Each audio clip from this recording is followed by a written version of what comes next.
Welcome kids. Gym और gym से शुरू होने वाली चीजें जूता, झंडा, जामन, जाए नमाज। जो जीम से जान पहचान बच्चों के लिए 5 मजेदार चीजें।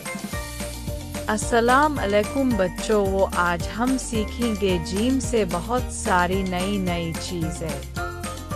चालू शुरू करते हैं। जीम से जूता। ये देखो बच्चों, ये है जूता। जीम से जूता।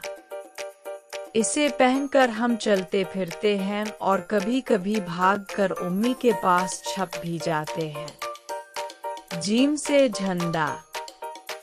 वाह, ये है हमारा प्यारा झंडा। जीम से झंडा हवा में ऐसे लहराता है जैसे बच्चे रिसीस टाइम में खुशी से। जीम से जामन। ये है जामन।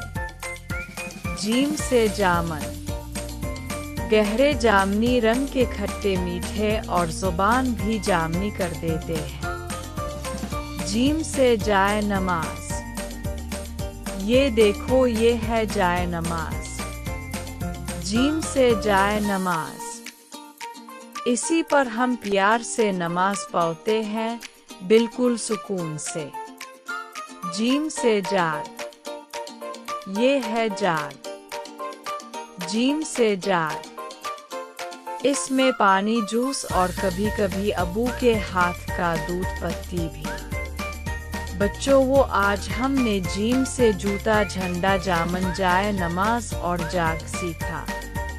अगर वीडियो अच्छी लगे तो लाइक और सब्सक्राइब जरूर करना। अल्लाह हाफिज बच्चों।